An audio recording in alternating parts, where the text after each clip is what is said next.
The most notorious King of England was Henry VIII, and he is best remembered for his brutal side, but also the fact he was married 6 times and had 6 different wives. The wives of Henry VIII had very different fates, but possibly the most tragic of them all was Catherine Howard, the 5th wife of the Tudor King. It's believed that when Henry VIII married Catherine, he was 49 years old, but Catherine was between just 15 to 21 years of age, and the huge age gap would signal the doomed short-lived marriage which led to the execution of Henry's wife. On the 13th of February 1542, Catherine Howard made her way to the executioner's scaffold inside of the walls of the Tower of London. It took the executioner 1 strike of the axe to take Catherine's head clean off. However, what happened after this was her burial was shocking and barbaric, and was not fit for a woman who was married to the king. But what is the story of opening the coffin of Henry VIII's 5th wife? Catherine Howard and King Henry VIII married on the 28th of July 1540, and she was a carefree young woman who probably did not realise what she was getting herself into. Her early life had been considered to have been marked with rumours of scandal. However, during the marriage to the king, Catherine grew closer to the king's favourite courtier, Thomas Culpeper, and it was said that Culpeper had succeeded in the affections of the queen at the expense of the king. Some historians have considered that Culpeper may have wanted to marry Catherine Howard before Henry got involved, but the pair, by the spring of 1541, were now meeting in secret, and during these meetings it's believed that things were physical between the two. These meetings were overseen by Jane Boleyn, one of the ladies-in-waiting for Catherine, and rumours emerged at court about this, and things were not kept a secret. The questions about Catherine's earlier behaviour with men also continued with regards to what happened while she was in the care of Agnes Tilney, the Duchess of Norfolk. It's believed she had intimate relations with others before she became the king's wife, and this would have therefore invalidated their marriage. Thomas Cranmer, the Archbishop of Canterbury, was dispatched to investigate, and he then brought the allegations to the mind of the king, and the evidence against Catherine was compelling. A love letter was even produced which had been written by her to Culpeper. On the 23rd of November 1531, Catherine Howard was stripped of the title of Queen, and she was then imprisoned before being condemned to death. Thomas Culpeper was executed by beheading alongside another man, Francis Derham, who it was believed had a pre-contract of marriage with Catherine Howard, and he was hanged, drawn and quartered. Both of these had their heads taken off, and they were placed high on spikes above London Bridge before Catherine was then taken to the Tower of London for her final days, and Catherine screamed as she passed by the heads of her former lovers. On the evening of the 12th of February 1542, whilst she was housed inside of the Tower of London, Catherine was told she would be executed the next morning, and she was told to prepare for her execution. The next morning she was to be executed by axe, and by the commoner's axe, but she was allowed a private execution befitting her status as the king's wife.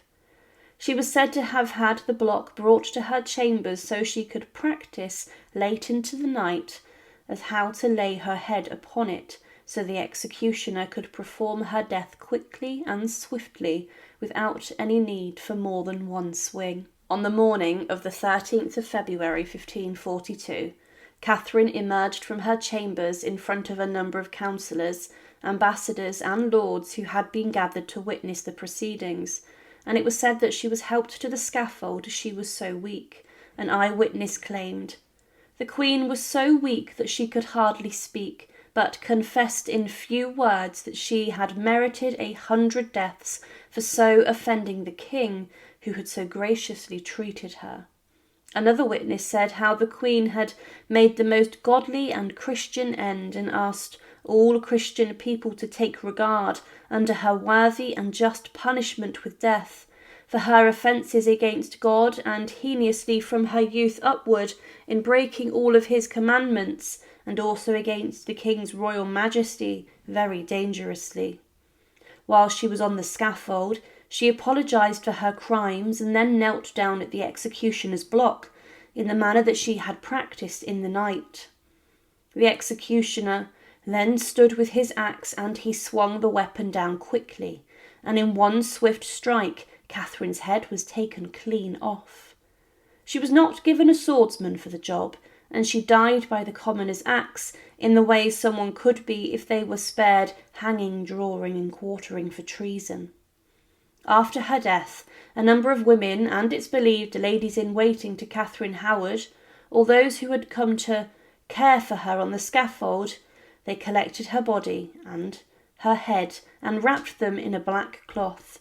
It's possible that they collected these inside of a wooden box, or that they may have just simply wrapped her remains in the cloth to be taken into the chapel of St. Peter ad Vincula, the Tower's chapel next to the scaffold.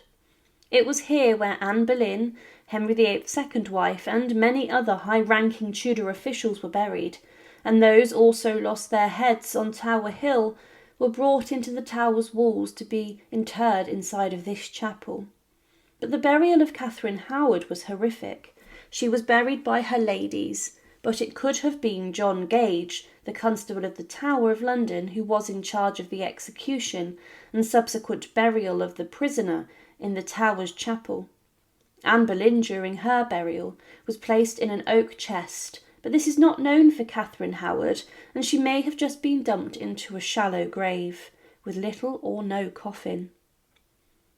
There were then claims made that those who were overseeing the burial then poured a large amount of quicklime onto the body of Catherine Howard in her grave, and the effects of this was to make her remains decay a lot quicker, so that Catherine Howard would literally be wiped off the face of the earth.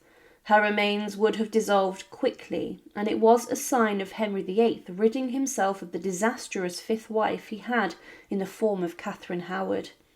He was disregarding her, almost like trash. However, the women who attended on her would not have been the ones who did this, and they did not have quicklime on them, so this would have been organised by the Constable of the Tower of London, and it's considered that Henry VIII ordered this request himself to make it seem like Catherine had never once set foot upon the earth. Quicklime as a substance was used for centuries with burials, and was even placed in plague pits centuries before to quicken decay and to try and kill deadly diseases. But it led to Catherine Howard's remains being treated awfully, but this would not be the end of the story. 300 years later, during the reign of Queen Victoria, visitors to the Tower of London's chapel had remarked how it was not a place fit for the burial of queens and royals, as it had fallen into a state of disrepair. One visitor stated, "I cannot refrain from expressing my disgust at the barbarous stupidity which has transformed this interesting little church into the likeness of a meeting house in a manufacturing town. In truth, there is no sadder spot on earth than this little cemetery." But in 1875, a proposal was submitted to restore the chapel of St. Peter ad Vincula and to make it a place fit for a royal burial.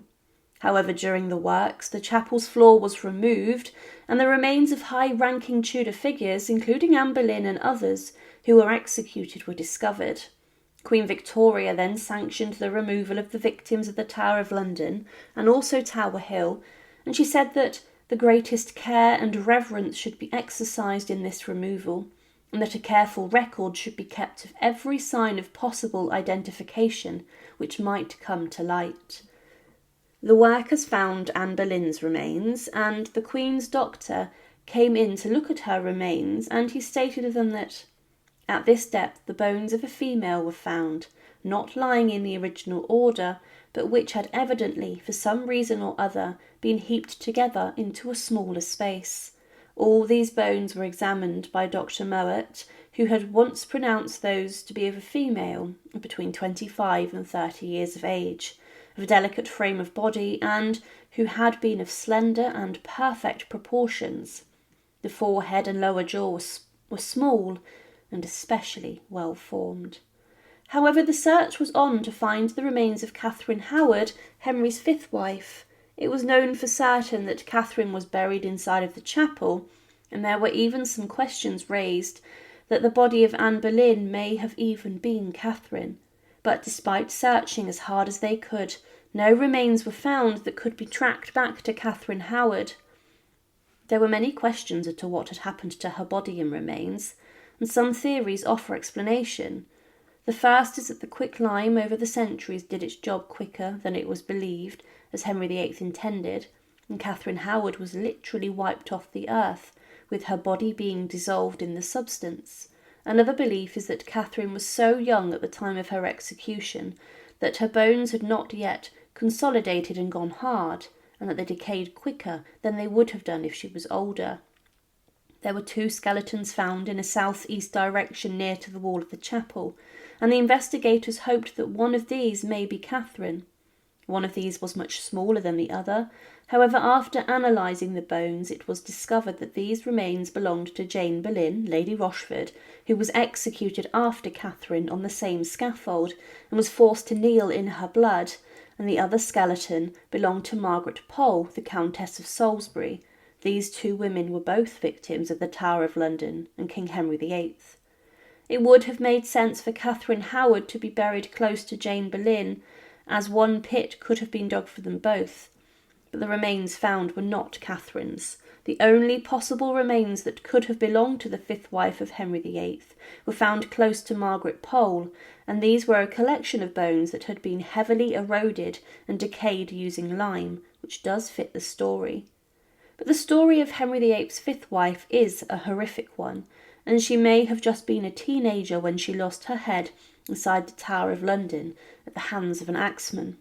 But today her bones and remains may still lie under the chapel's floor undiscovered. Thank you for watching, and to support, please subscribe to Her Remarkable History. Thank you.